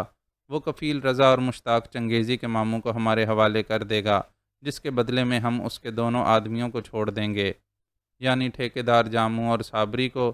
ہاں، کیا ان سے مزید پوچھ گچھ نہیں ہو سکتی؟ ان سے جو کچھ معلوم ہو سکا ہے وہ آپ کو رضوان نے بتا دیا ہوگا۔ ہاں، وہ تو بتا دیا، لیکن میرا خیال ہے کہ انہوں نے کچھ باتیں ضرور چھپا لی ہوں گی۔ اگر ایسا ہے تو پھر تشدد ہی کے ذریعے ان کو مزید بولنے پر آمادہ کیا جا سکتا ہے، لیکن میں خان آف کالا گوٹ سے وعدہ کر چکی ہوں کہ اگر وہ ہمارے مطلوبہ آدمیوں کو چھوڑ دے گا تو اس کے آدمیوں پر بالکل تشدد نہیں کیا جائے گا۔ اگر تم وعدہ کر چکی ہو تو پھر ٹھیک ہے، میں اب خان سے نمٹنے کے لیے دوسرا انداز اختیار کروں گی۔ لیکن اب اس سے الجھنے کی ضرورت ہی کیا ہے باجی؟ کفیل رضا اور مشتاق چنگیزی کے ماموں کے بعد وہ مسئلہ تو ختم ہو ہی جائے گا جس سے آپ کو دلچسپی ہے۔ ہاں، میں نے کھوئے کھوئے سے انداز میں کہا۔ سنگیتا کا مسئلہ تو نمٹ ہی جائے گا، تو پھر اب کیا باقی رہا؟ میں اس موضوع پر پھر بات کروں گی، فی الحال تم یہ بتاؤ کہ خان سے آدمیوں کے تبادلے کا عمل کس طرح ہوگا؟ میرے 2 آدمی کرائے کی ایک وین لیے ہوئے صدر میں کیفے جارج کے سامنے کھڑے ہیں۔ خان کا کوئی آدمی انہیں وہیں اپنے ساتھ لے جائے گا اور کسی جگہ سے ہمارے مطلوبہ آدمیوں کو اس وین میں منتقل کر دیا جائے گا۔ وہ وین انہیں لے کر جب یہاں پہنچ جائے گی تو ہم خان کے دونوں آدمیوں کو آزاد کر دیں گے۔ میں سوچ میں پڑ گئی۔ خان آف کالا گوٹ کو اس مرحلے پر اتنی گہری چوٹ ہوئی تھی کہ میرے اندازے کے مطابق وہ کسی زخمی کوبرے کی طرح بل کھا رہا ہوگا۔ اپنے آدمیوں کو پا لینے کے بعد وہ ہمارے خلاف ضرور کوئی خوفناک قدم اٹھاتا، لہٰذا میں اس کے لیے تیار رہنا چاہتی تھی۔ مجھے اندازہ تھا کہ خان آف کالا گوٹ میرے لیے ایک خطرناک ترین مد مقابل ثابت ہوگا۔ وہ ملک کی ایک بارسوخ شخصیت ہونے کے ساتھ ساتھ کسی غیر ملکی طاقت کا بھی پروردہ تھا۔ یہ بات میرے ذہن میں اس ریوالور کی وجہ سے آئی تھی جس کا عمل ایک غیر معمولی عمل تھا۔ اس کی نال سے گولی کی بجائے ایک سرد لہر امڑتی تھی اور اس کے نشانے پر آنے والا شخص شل ہو کر رہ جاتا تھا۔ تجسس کی یہ لہر بھی میرے دماغ میں شدت سے پھیل چکی تھی کہ خان آف کالا گوٹ کیا چیز پاکستان میں اسمگل کر رہا ہے۔ مجھے شبہ تھا کہ وہ کوئی ایسی چیز ہرگز نہیں ہو سکتی جس سے صرف مالی منفعت حاصل کی جا سکے۔ خان آف کالا گوٹ اتنا امیر و کبیر شخص تھا کہ اسے کسی معمولی چیز کی اسمگلنگ سے کوئی دلچسپی نہیں ہو سکتی تھی۔ ان باتوں پر غور کرتے کرتے مجھے سنگیتا کا خیال آیا۔ یقیناً وہ میری گمشدگی سے خاصی پریشان ہو گئی ہوگی۔ سنگیتا کے ساتھ ہی مجھے غزالہ بھی یاد آئی جس کے گھر میں وہ سارا ڈرامہ ہوا تھا۔ یقیناً اس کے اعصاب ابھی تک اس واقعے سے متاثر ہوں گے۔ میں نے ضروری سمجھا کہ ٹیلی فون کر کے اسے مطمئن کر دوں اور وہ زیادہ نہ گھبرائے۔ میں یہ بھی نہیں چاہتی تھی کہ وہ لوگوں سے اس واقعے کا ذکر کرے۔ لوگوں سے تو کیا، میں اس کے شوہر کو بھی بے خبر ہی رکھنا چاہتی تھی۔ میں نے رضیہ سے کچھ کہے بغیر ریسیور اٹھایا اور غزالہ کے نمبر ڈائل کرنے لگی۔ رابطہ قائم ہونے پر جب اس کی آواز سنائی دی تو میں نے محسوس کیا کہ وہ واقعی ابھی تک بہت نروس تھی۔ میں کوئی 5 منٹ تک اسے سمجھاتی بجھاتی رہی کہ اب وہ خود کو کسی خطرے میں محسوس نہ کرے۔ میں نے اسے یہ تاکید بھی کر دی کہ وہ اس واقعے کا ذکر اپنے شوہر سے بھی نہ کرے۔ اتنے میں تانبے کسی رنگت کا ایک شخص کمرے میں داخل ہوا اور رضیہ کے ساتھ ہی میری اور رضوان کی توجہ بھی اس طرف منعطف ہو گئی۔ نووارد نے رضیہ سے کہا، ان دونوں آدمیوں کو لے آیا گیا ہے۔ وہ جس زبان میں بولا تھا اسے رضوان کے فرشتے بھی نہ سمجھ سکتے تھے، لیکن میں اس زبان کو نہ صرف سمجھ سکتی تھی بلکہ اتنی ہی روانی سے بول بھی سکتی تھی جتنی روانی سے نووارد بولا تھا۔ رضیہ نے اس سے پوچھا، ان دونوں کی ذہنی حالت کیسی ہے؟ وہ بالکل خاموش ہیں، راستے بھر کچھ نہیں بولے۔ رضیہ نے میری طرف دیکھا تو میں سر ہلا کر بولی، یہ ایک اچھی علامت ہے۔ اس کا مطلب یہی ہو سکتا ہے کہ اب وہ آہستہ آہستہ معمول پر آ رہے ہیں۔ ایک آدھ دن میں ان کے ہوش و حواس بالکل درست ہو جائیں گے۔ ٹھیک ہے، رضیہ نے نووارد کی طرف متوجہ ہو کر کہا، ان دونوں کو اسی کمرے میں پہنچا دو جہاں ہمارے قیدی ہیں، اور قیدیوں کو وین میں بٹھا کر کسی علاقے میں جا کر چھوڑ دو۔ نووارد نے مؤدبانہ انداز میں سر جھکایا اور پھر واپسی کے لیے دروازے کی طرف مڑنا ہی چاہتا تھا کہ میں ہاتھ اٹھا کر بولی، اتنی زحمت میں پڑنے کی کیا ضرورت ہے؟ ان دونوں کو بس دھکے دے کر گھر سے نکال دو، انہیں جہاں جانا ہوگا خود ہی چلے جائیں گے۔ اس طرح یہ عمارت بھی ان کی نظر میں آ جائے گی۔ یہ تو ویسے بھی خان آف کالا گوٹ کے علم میں آ چکی ہوگی۔ کیا تم نے اسے یہاں کا ٹیلی فون نمبر نہیں بتایا تھا؟ نہ بتایا ہوتا تو اس کی کال کیسے آتی؟ آپ کا مطلب ہے کہ اس نے یہ معلوم کر لیا ہوگا کہ اس نمبر کا ٹیلی فون کس عمارت میں لگا ہوا ہے۔ سامنے کی بات ہے، آپ ٹھیک کہہ رہی ہیں باجی، میں نے اس طرف دھیان ہی نہیں دیا تھا، رضیہ نے کہا اور پھر نووارد سے بولی، جوناتھن تم ان دونوں قیدیوں کو دھکے دے کر یہاں سے نکال دو۔ وہ نووارد جس کا نام جوناتھن تھا مؤدبانہ انداز میں سر ہلا کر کمرے سے چلا گیا۔ اس دوران میں رضوان خاموش بیٹھا ہوا برے برے سے منہ بناتا رہا اور جوناتھن کے جاتے ہی رضیہ سے بولا، تم جب بھی آتی ہو ایسے جانوروں کو پکڑ لاتی ہو جن کی زبان میرے فرشتے بھی نہیں سمجھ سکتے، اسی لیے تو میں تمہیں اپنے ساتھ نہیں لے جاتی۔ میرے ساتھ رہو گے تو تمہیں متعدد اجنبی زبانوں سے دوچار ہونا پڑے گا، لیکن اس مرتبہ میں تمہارے ساتھ ہی جاؤں گا۔ میں یہ برداشت نہیں کر سکتا کہ میری ہونے والی بیوی یوں تنے تنہا ماری ماری پھرتی رہے۔ تم نے منہ دھو رکھا ہے؟ الحمدللہ۔ کیوں؟ تم نے یہ کیسے سمجھ لیا کہ میں تمہاری ہونے والی بیوی ہوں؟ ہر جوڑے کا نام خدا کے گھر میں لکھا ہوا ہے، نادان لڑکی، رضوان نے درویشانہ انداز میں کہا۔ میرا خیال ہے کہ تم دونوں یہ بک بک ختم کر دو، میں بول پڑی۔ چلیے ختم کر دی، رضوان نے کہا۔ اب فرمائیے، کیا تم دونوں یہ سمجھ بیٹھے ہو کہ اس شکست کے بعد خان آف کالا گوٹ نچلا بیٹھ جائے گا؟ باجی رضیہ بولی۔ اگر اس کے آدمیوں نے ادھر کا رخ کیا تو میرے خادم ان کی تکہ بوٹی کر ڈالیں گے۔ فی الحال وہ اپنے ذاتی مہرے سامنے نہیں لائے گا۔ پھر رضوان بولا، تم بھول رہے ہو کہ پولیس اب بھی میری تلاش میں ہوگی۔ جیسے ہی ایس پی جعفر کو میرے بارے میں اطلاع ملے گی کہ میں اس عمارت میں موجود ہوں، وہ یہاں چڑھائی کر بیٹھے گا۔ او تو کیا اب آپ پھر یہاں سے بھاگنے کی فکر میں ہیں؟ نہیں، میں نے جواب دیا۔ طاہر حبیب اور کفیل رضا کے دستیاب ہونے کے بعد مجھے اب کہیں بھاگنے کی ضرورت نہیں، لیکن ایس پی جعفر کی بدتمیزیوں سے نمٹنے کے لیے تو کچھ کرنا ہی پڑے گا۔ یعنی میں ایک ایسی اہم شخصیت کو بلا رہی ہوں۔ اس شخصیت کی موجودگی میں پولیس کا بڑے سے بڑا افسر بھی کوئی بدتمیزی نہیں کر سکے گا۔ وہ شخصیت، میں رضوان کی بات پوری ہونے سے پہلے بول پڑی۔ میرا اشارہ جسٹس بشیر احمد کی طرف ہے۔ او، رضوان کے منہ سے نکلا۔ کیا جسٹس بشیر احمد سے آپ کے مراسم ہیں؟ جسٹس بشیر کی مرحوم بیوی میری بہت اچھی دوست تھی، اور اسی کی وجہ سے جسٹس بشیر مجھے جانتے ہیں۔ انہیں اس وقت اپنے گھر پر ہی ہونا چاہیے۔ میں نے سنا ہے کہ رانا کی موت کے بعد وہ بہت ہی گوشہ نشین قسم کے آدمی ہو گئے ہیں۔ رانا کون؟ رضیہ نے پوچھا۔ ان کی مرحوم بیوی، میں نے جواب دیا۔ رضیہ ٹیلی فون کے قریب بیٹھی ہوئی تھی۔ میں نے اس سے کہا، ذرا ڈائل کرو، نمبر بتائیے۔ رضیہ نے ریسیور اٹھاتے ہوئے پوچھا۔ میں نے اسے نمبر بتایا اور وہ ڈائل کرنے لگی۔ اسی وقت جوناتھن نے آ کر اطلاع دی کہ دونوں قیدیوں کو گھر سے نکال دیا گیا ہے۔ ٹھیک ہے، رضیہ نے اس سے کہا، تم جاؤ اور پوری طرح چوکس رہو۔ جوناتھن چلا گیا اور رضیہ ماؤتھ پیس میں بولی، ہیلو، کیا جسٹس صاحب گھر پر تشریف رکھتے ہیں؟ ان سے محترمہ صبیحہ بانو کو بات کرنا ہے، میں ان کی سیکرٹری بول رہی ہوں۔ پھر وہ ماؤتھ پیس پر ہاتھ رکھ کر مجھ سے بولی، ہولڈ آن رکھنے کے لیے کہا گیا ہے۔ ریسیور مجھے دے دو۔ میں نے ہاتھ بڑھا دیا۔ رضیہ نے ریسیور مجھے دے دیا اور میں اسے کان سے لگا کر انتظار کرنے لگی۔ ذرا دیر بعد دوسری طرف سے ایک باروب آواز سنائی دی، ہیلو، بشیر سپیکنگ۔ جناب والا، میں صبیحہ بانو بول رہی ہوں۔ اوہ بانو، میں آپ کی آواز بھی آج بہت عرصے بعد سن رہا ہوں، اور ملاقات ہوئے تو اس سے بھی زیادہ عرصہ گزر چکا ہے۔ جی ہاں، دراصل میں نے کچھ عرصہ تو ملک سے باہر گزارا، اور جب یہاں رہی تو کسی نہ کسی پریشانی میں مبتلا رہی۔ آج کل پھر ایک الجھن سے دوچار ہوں، اور اسی سلسلے میں آپ کی مدد بھی درکار ہے۔ یعنی ایسی کیا الجھن پیش آ گئی؟ گستاخی ہوگی اگر میں یہ کہوں کہ میں آپ کے پاس نہیں آ سکتی، بلکہ آپ کو میرے پاس آنا ہوگا۔ وہ تو کوئی ایسی خاص بات نہیں ہے، لیکن معاملہ کیا ہے؟ جب آپ آ جائیں گے تو آپ کو تفصیل سے بتاؤں گی۔ میں ایک صاحب کو آپ کے پاس بھیج رہی ہوں، ان کا نام رضوان ہے، آپ ان کے ساتھ آ جائیں۔ کیا آپ فوراً آ سکتے ہیں؟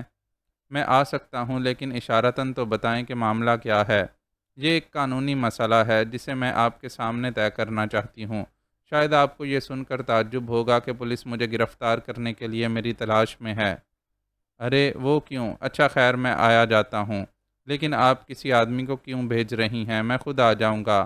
وہ آدمی آپ کی رہنمائی کے لیے ہوگا جناب والا، میں اس وقت اپنے گھر پر نہیں ہوں، اگر وہاں ہوتی تو گرفتار ہو چکی ہوتی۔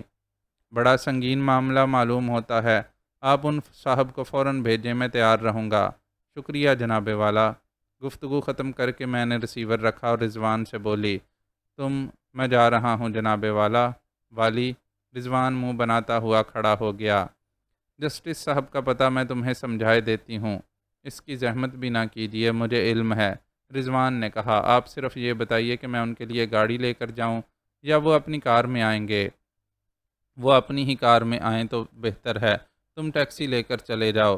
رضوان روانہ ہو گیا تو میں رضیہ سے بولی، اب میں ذرا ایک نظر ان دونوں کو دیکھنا چاہتی ہوں، صادق حبیب اور کفیل رضا کو۔ ہاں آئیے۔ رضیہ مجھے اس کمرے میں لے گئی جہاں ان دونوں کو رکھا گیا تھا۔ وہ دونوں ایک دوسرے سے کچھ فاصلے پر بیٹھے ہوئے تھے اور ان کے چہروں سے الجھن واضح تھی۔ دروازہ کھلنے کی آواز سن کر انہوں نے ہماری طرف دیکھا، لیکن اس طرح جیسے کوئی اجنبیوں کو دیکھتا ہے۔ کم از کم کفیل رضا تو مجھے پہچانتا تھا، لیکن اس کے چہرے پر بھی اجنبیت تھی۔ میں کوئی 1 منٹ تک وہاں کھڑی ان کی طرف دیکھتی رہی کہ شاید وہ دونوں کچھ بولیں، لیکن ایسا نہیں ہوا۔ آخر میں نے رضیہ کو لوٹنے کا اشارہ کیا اور پھر خود بھی مڑی، لیکن پھر ہمیں یک لخت رکنا پڑا۔ کفیل رضا ہمیں مخاطب کر بیٹھا تھا۔ محترم خواتین، وہ بولا تھا، کیا آپ بتائیں گی کہ آپ لوگ کون ہیں اور میں کون ہوں؟ میں نے رحم آمیز نگاہ سے ان دونوں ہی کو دیکھا اور پھر بولی، پریشان ہونے کی ضرورت نہیں۔ دراصل ایک حادثے نے آپ دونوں ہی کے دماغوں پر اثر ڈالا ہے۔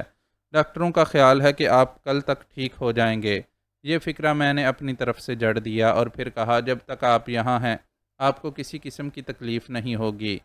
میں بیٹھے بیٹھے تھک گیا ہوں اور اس کا بندوبست ہو جائے گا، میں نے اس کی بات کاٹتے ہوئے کہا، اور پھر رضیہ سے بولی، یہاں 2 بستر لگوا دو، یہ انتظام ابھی ہو جاتا ہے۔ اس کمرے سے نکل کر رضیہ نے جوناتھن کو بستر لگوانے کی ہدایات دیں اور پھر ہم دونوں ڈرائنگ روم میں جا بیٹھے۔ اب سچ سچ بتائیے باجی کہ آپ کا پروگرام کیا ہے؟ رضیہ نے بیٹھتے ہی کہا۔ فی الحال میں نے کوئی پروگرام مرتب نہیں کیا ہے رضو، میرے ذہن میں ابھی صرف اتنا ہی ہے کہ مجھے خان آف کالا گوٹ سے نپٹنا پڑے گا۔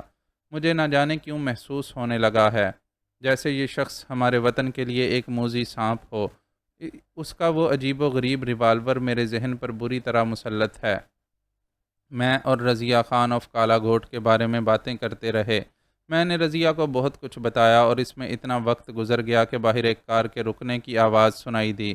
میرا خیال ہے کہ جسٹس بشیر آ گئے۔ میں کھڑی ہوتی ہوئی بولی، مجھے باہر جا کر ان کا استقبال کرنا چاہیے۔ میرے ساتھ ہی رضیہ بھی باہر آئی۔ میرا اندازہ درست ثابت ہوا، وہ جسٹس بشیر اور رضوان ہی تھے۔ رضوان شاید احتراماً ایک قدم پیچھے چل رہا تھا۔ میں نے برآمدے سے اتر کر جسٹس بشیر کا استقبال کیا۔ جسٹس بشیر کی نظر رضیہ پر پڑی تو وہ چونکا اور اس کا منہ حیرت سے کھل گیا۔ میری اور رضیہ کی مشابہت سے لوگ متحیر ہوتے ہی رہتے ہیں۔ یہ میری چھوٹی بہن ہے جناب والا، میں نے مسکرا کر کہا، اس کا نام رضیہ ہے۔ رضیہ نے جسٹس بشیر کو سلام کیا تو انہوں نے نہایت مشفقانہ انداز میں جواب دیا، پھر مجھ سے کہا، پہلے کبھی ان کا ذکر بھی نہیں سنا؟ بس ایسا کوئی اتفاق نہیں ہوا کہ ذکر آتا۔ میں جسٹس بشیر کو ڈرائنگ روم میں لائی اور میں نے رضیہ سے کہا، جسٹس صاحب کے لیے بلیک کافی بنواؤ۔ خوب، جسٹس بشیر مسکرائے، آپ کو یاد ہے کہ میں بلیک کافی پیتا ہوں؟ رضیہ نے جوناتھن کو بلا کر اس سے بلیک کافی کے لیے کہا۔ ہاں تو جسٹس بشیر مجھ سے بولے، میں یہ جاننے کے لیے مضطرب ہوں کہ آپ کس قانونی چکر میں پھنس گئی ہیں۔ میں آپ کو بالکل شروع سے بتاؤں گی تاکہ آپ آسانی سے سب کچھ سمجھ لیں۔ ٹھیک ہے۔ چنانچہ میں نے جسٹس بشیر کو اب آپ بیتی سنانا شروع کر دی۔ ابتدا ہی اتنی دلچسپ تھی کہ جسٹس بشیر پوری طرح متوجہ ہو گئے۔ اسی دوران میں کافی بھی آ گئی۔ رضیہ نے پیالیوں میں بنا کر ہمیں دی۔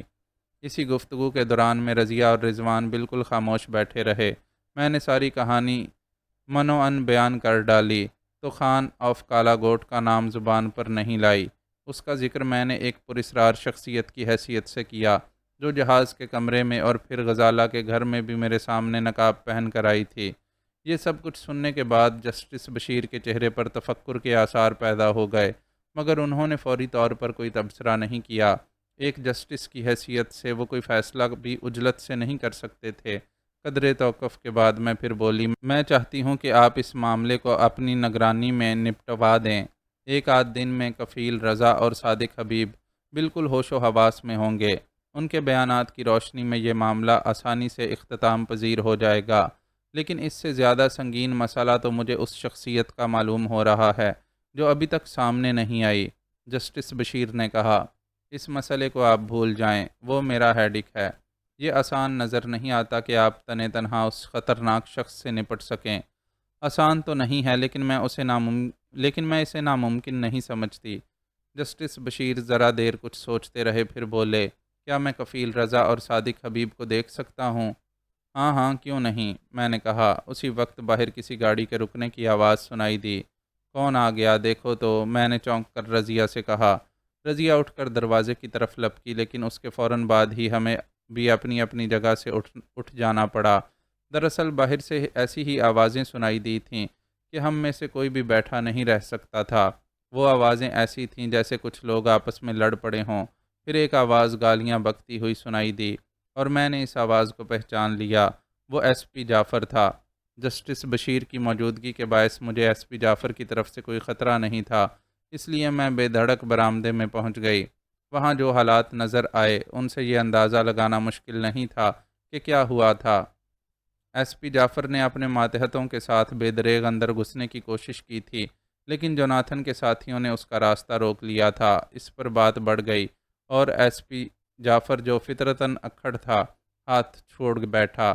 پھر ریڈ انڈینز تو ہوتے ہی ہیں جنگجو، وہ بھی بھڑ گئے اور وہاں میدان کارزار گرم ہو گیا۔ اچانک ایس پی جعفر نے ریوالور نکال لیا اور دھاڑتا ہوا انگریزی میں بولا، تم سب لوگ ہاتھ اٹھا دو ورنہ گولی چلا دوں گا۔ ریڈ انڈینز پر اس دھمکی کا کوئی اثر نہیں ہو سکتا تھا، لیکن جب رضیہ نے بھی چیخ کر انہیں لڑائی روکنے کا حکم دیا تو وہ فوراً ہاتھ روک کر تیزی سے ایک طرف ہو گئے۔ اتنی سی جھڑپ میں دو سپاہیوں کی وردیاں تار تار ہو چکی تھیں۔ ایک سپاہی کے چہرے پر نیل پڑ گئے تھے اور سب انسپکٹر اپنے ہونٹوں سے رستا ہوا خون تھوک رہا تھا۔ ایس پی جعفر نے میری طرف دیکھا اور پھر اس کی نظر جسٹس بشیر پر پڑی۔ یک لخت اس کے چہرے کا رنگ متغیر ہوا اور اس نے جلدی سے ریوالور اپنے ہولسٹر میں رکھ کر ایک عدد سیلوٹ جاڑ دیا۔ بہت خوب، جسٹس بشیر نے بھاری بھرکم لہجے میں کہا، قانون کے محافظ بھی اب قانون شکنی کرنے لگے ہیں۔ نو سر، ایس پی نے بوکھلا کر کہا، دراصل ان لوگوں نے ہم پر حملہ کر دیا تھا، اس لیے ہمیں جوابی کارروائی کرنا پڑی۔ رضیہ اس وقت مدھم آواز میں اپنے آدمیوں سے گفتگو کر رہی تھی۔ اس نے ایک دم مڑ کر کہا، حملہ کرنے میں پہل ان لوگوں نے ہرگز نہیں کی آفیسر، ان لوگوں نے صرف راستہ روکا تھا، لیکن آپ لوگوں نے جبراً اندر گھسنے کی کوشش کی اور نتیجے میں انہیں بھی سخت رویہ اختیار کرنا پڑا۔ اسی وقت جسٹس بشیر پھر بول پڑے، مسٹر سپریڈینٹ، تمہیں کیا حق ہے کہ کسی کے گھر میں زبردستی گھسنے کی کوشش کرو؟ سر، میرے پاس ان کی گرفتاری کا وارنٹ ہے۔ ایس پی جعفر نے میری طرف اشارہ کیا۔ تمہیں چاہیے تھا کہ یہ بات ان غیر ملکیوں کو سمجھاتے، لیکن تم ان پر ہاتھ چھوڑ بیٹھے۔ تمہاری اس ناشائستہ حرکت کے نتیجے میں یہ بھی ممکن ہے کہ ان غیر ملکیوں کا سفارت خانہ ہماری حکومت سے احتجاج کرے۔ کیوں، کیا ایسا نہیں ہو سکتا؟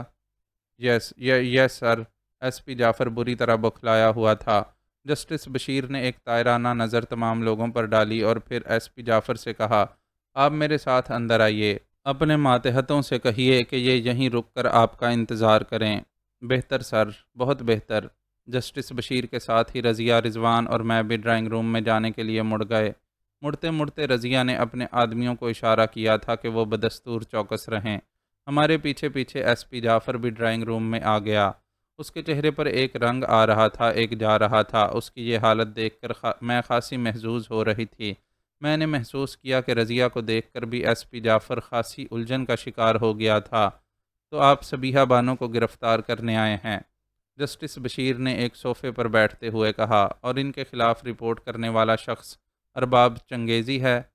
جی ہاں، یہ ارباب چنگیزی کوئی معزز شخص ہے؟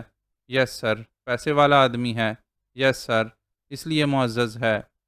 یس سر۔ نو سر، میرا مطلب ہے، میں آپ کا مطلب اچھی طرح سمجھتا ہوں، جسٹس بشیر نے تلخی سے کہا، آج کل صرف وائٹ کالر کو معزز سمجھا جاتا ہے، خواہ وہ کوئی اسمگلر ہی کیوں نہ ہو۔ ویسے کیا آپ بتائیں گے آپ کو یہ کیسے علم ہوا کہ صبیحہ بانو اس وقت یہاں ہیں؟ وہ مجھے کسی نے ٹیلی فون پر اطلاع دی تھی۔ پھر بھی آپ نے اس پہلو پر غور نہیں کیا کہ یہ صبیحہ بانو کے خلاف کوئی سازش بھی ہو سکتی ہے؟ آخر کسی کو کیا ضرورت ہے کہ وہ صبیحہ بانو کی ٹوہ میں لگا رہے اور ان کا پتہ لگا کر آپ کو اطلاع دے؟ جی ہاں، یہ پہلو واقعی قابل غور ہے۔ ایس پی جعفر کی سمجھ میں نہیں آ سکا ہوگا کہ اس کے علاوہ کیا کہے، اور آپ اس پہلو پر بھی غور کیجئے کہ صبیحہ بانو ہمارے ملک کی ایک معزز شہری ہیں۔ آپ کی اطلاع کے لیے یہ بھی عرض کر دوں کہ کفیل رضا اس وقت اس عمارت میں موجود ہے۔ خود صبیحہ بانو نے مجھے یہاں بلا کر ساری صورتحال سے آگاہ کیا ہے۔ اب یہ آپ کا فرض ہے کہ اپنے معزز شہری ارباب چنگیزی کو یہاں بلائیں اور سب کے سامنے یہ واضح کر دیں کہ اصل معاملہ کیا ہے۔ بہت بہتر سر، میں یہیں ہوں اور آپ کا منتظر ہوں۔ ایس پی جعفر نے سیلوٹ کیا اور جانے کے لیے مڑ گیا۔ ادھر میں سوچ رہی تھی کہ کیا ایس پی جعفر ارباب چنگیزی کو یہاں لا سکے گا غالباً یہ ناممکن تھا۔ جعفر کے جانے کے بعد میں نے جسٹس بشیر سے کہا، لیکن آپ یہاں کب تک رکیں گے جناب والا؟ یہ تو آپ کے لیے خاصی زحمت ہوگی۔ زحمت کی کوئی بات نہیں، میں یہاں رات بھی گزار سکتا ہوں۔ میرے گھر پر ہے ہی کون جسے میرا انتظار ہو؟ جسٹس بشیر کے لہجے میں جو کرب تھا وہ مجھ سے پوشیدہ نہیں رہا۔ میں اس بات سے واقف تھی کہ وہ اپنی بیوی کو عشق کی حد تک چاہتا تھا، لیکن مجھے ایک بندوبست کرنا ہوگا۔ جسٹس بشیر پھر بولے، کیا؟ مجھے اس نامعلوم پراسرار شخصیت کی طرف سے بہت خطرہ محسوس ہو رہا ہے، اس لیے میں کفیل رضا اور صادق حبیب کی حفاظت کا کوئی معقول بندوبست کرنا چاہتا ہوں۔ ذرا مجھے فون دیجیے۔ جسٹس بشیر نے رضیہ سے کہا جو ٹیلی فون کے قریب بیٹھی تھی۔ ٹیلی فون کا تار اتنا بڑا تھا کہ رضیہ نے اسے اٹھا کر جسٹس بشیر کے سامنے تپائی پر رکھ دیا۔ جسٹس بشیر نے علاقائی تھانے کو فون کیا اور وہاں سے مسلح سنتری بلوا لیے۔ میں اس دوران میں کچھ اور لوگوں کے بارے میں سوچتی رہی۔ مجھے نہیں معلوم تھا کہ مشتاق چنگیزی اور سونیا کیا کر رہے ہوں گے۔ نیز اب میں سنگیتا کے باپ رام لال سے بھی مل ہی لینا چاہتی تھی۔ حالات اس موڑ پر آ گئے تھے کہ میں رام لال کو زبان کھولنے پر مجبور کر سکتی تھی۔ جسٹس بشیر فون کر چکے تو میں نے ان سے کہا، تو کیا آپ واقعی یہاں رکیں گے اس وقت تک جب تک یہ مسئلہ نپٹ نہ جائے؟ جسٹس بشیر نے فیصلہ کن لہجے میں کہا، کیا آپ مجھے کچھ دیر کے لیے اجازت دیں گے؟ کہاں جانا ہے آپ کو؟ چند ضروری کام ہیں، دو ایک افراد سے ملنا ہے۔ میرا خیال ہے کہ فی الحال آپ اس چار دیواری ہی میں محفوظ ہیں، باہر جانا آپ کے لیے خطرناک بھی ثابت ہو سکتا ہے۔ آپ فکر نہ کریں جناب والا، میں خطرات سے نپٹنا خوب جانتی ہوں، میں نے کہا، اور پھر رضیہ سے بولی، تمہارے پاس کوئی کار تو نہ ہوگی؟ ہے، کہاں سے آئی؟ رضوان کے توسط سے میں نے ایک وین اور ایک کار کرائے پر حاصل کر لی تھی۔ گڈ، میں نے سر ہلا کر کہا، کار کی چابی کہاں ہے؟ رضیہ نے اپنے پرس سے چابی نکال کر مجھے دی۔ رضوان بولا، کیوں نہ میں بھی آپ کے ساتھ چلوں؟ نہیں، میں نے کھڑے ہوتے ہوئے کہا، جہاں مجھے جانا ہے وہاں مجھے اکیلے ہی جانا چاہیے۔ رضیہ کھڑی ہو گئی اور اس نے جسٹس بشیر سے کہا، ایکسکیوز می سر، میں باجی کو کار تک چھوڑ کے ابھی آتی ہوں۔ جسٹس بشیر نے اسبات میں سر ہلا دیا، مگر ان کے چہرے سے یوں معلوم ہو رہا تھا جیسے وہ میرے تنہا جانے سے فکر مند ہوں۔ رضیہ نے باہر پہنچ کر مجھے جس کار تک پہنچایا وہ آف وائٹ واکس ہال تھی۔ میں نے اس کا دروازہ کھولا اور ڈرائیونگ سیٹ پر بیٹھ گئی۔ جب میں نے انجن سٹارٹ کیا تو بھی رضیہ قریب ہی کھڑی ہوئی تھی۔ اچانک مجھے ایک خیال آیا اور میں نے انجن بند کر کے رضیہ سے کہا، ذرا سنو۔ رضیہ کار کی کھڑکی پر جھک آئی۔ میں پھر بولی، اب جب کہ ہمیں جسٹس بشیر کا تعاون حاصل ہو چکا ہے، یہ ضروری نہیں رہا کہ تم لوگ اس عمارت میں رہو۔ بہتر ہوگا کہ تم لوگ ڈیفینس منتقل ہو جاؤ، وہاں ملازمائیں موجود ہیں، لہٰذا تمہارے آدمیوں کو کچن وغیرہ کا کام نہیں کرنا پڑے گا۔ جیسا آپ کہیں، رضیہ بولی۔ کفیل رضا اور صادق حبیب کو بھی اپنے ساتھ منتقل کرنا ہوگا، ظاہر ہے، اور جسٹس صاحب نے تھانے سے جو سنتری بلوائے ہیں انہیں واپس کر کے ڈیفینس کے تھانے سے بھی سنتری بلوائے جا سکتے ہیں۔ تم جسٹس صاحب سے کہہ دینا کہ یہ منتقلی میری ایما پر ہو رہی ہے۔ بہتر ہے۔ اچھا، تو اب میں چلتی ہوں، میں نے دوبارہ انجن سٹارٹ کرتے ہوئے کہا، اور میں اپنا کام کر کے سیدھی ڈیفینس والے گھر میں پہنچوں گی۔ ظاہر ہے تم لوگوں کو یہاں سے منتقل ہونے میں زیادہ دیر نہیں لگے گی، ہم ایک ڈیڑھ گھنٹے میں ڈیفینس پہنچ جائیں گے۔ رضیہ نے کہا اور پھر بولی، آپ سنگیتا کی طرف جا رہی ہیں نا؟ ہاں، میں گاڑی کو آہستگی سے حرکت میں لاتی ہوئی بولی، میں آج اس کے باپ سے کھل کر گفتگو کروں گی۔ پھر میں نے رضیہ کے کچھ بولنے کا انتظار نہیں کیا اور کار کی رفتار بڑھا دی۔ میں اب تیزی سے بیہائنڈ جیکب لائنز کی طرف جا رہی تھی اور میرا ذہن اس فکر میں غلطاں تھا کہ مجھے رام لال سے کس انداز میں گفتگو کرنا ہے۔ اس سوچ بچار کے باوجود میں عادت کے مطابق اپنے ارد گرد کے ماحول سے بے خبر نہیں تھی۔ سرخ رنگ مجھے بار بار نظر آیا تو میں چونکی اور میری پوری توجہ اس سرخ سپورٹس پر مبذول ہو گئی جس کا عکس میں عقب نما آئینے میں دیکھ رہی تھی۔ تیسرے پہر کی روشنی میں ابھی شام کا دھندلکا شامل نہیں ہوا تھا، لہٰذا میں سپورٹس چلانے والے نوجوان کو صاف دیکھ سکتی تھی۔ میری اور اس کی کار کے بیچ میں کوئی اور کار حائل نہیں تھی۔ جب مجھے ایک سگنل پر رکنا پڑا تو سرخ سپورٹس میری کار کے پیچھے بالکل قریب آ کر رکی اور میں عقب نما آئینے میں اس نوجوان کا چہرہ بالکل صاف دیکھ سکتی تھی۔ اس کی عمر مشکل سے 24-25 سال ہوگی۔ وہ اتنا خوبصورت تھا کہ اسے دیکھ کر میں ایک لمحے سوچے بغیر نہ رہ سکی، کاش وہ لڑکی ہوتا۔ سگنل کی سرخ بتی بجھی، زرد جلی اور ایکسیلیٹر پر میرے پاؤں کا دباؤ بتدریج بڑھا۔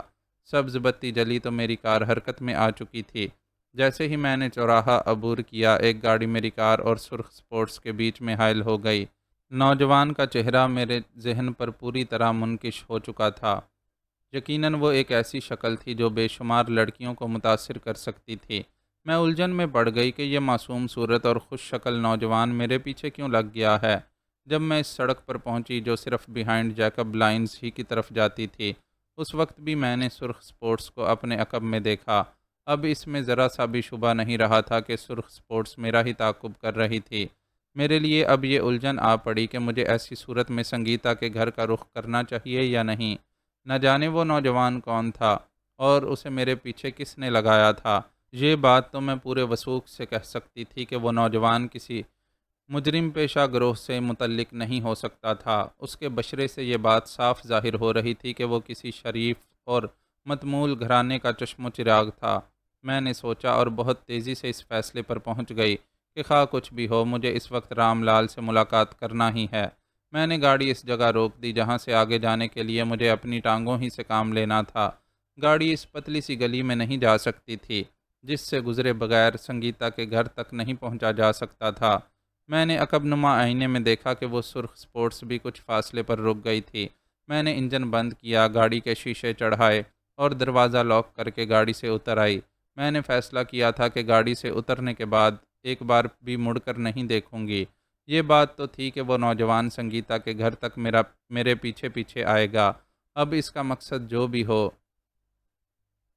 معزز ناظرین و سامعین، لائک، کمنٹس اور شیئر ضرور کریں۔ شکریہ۔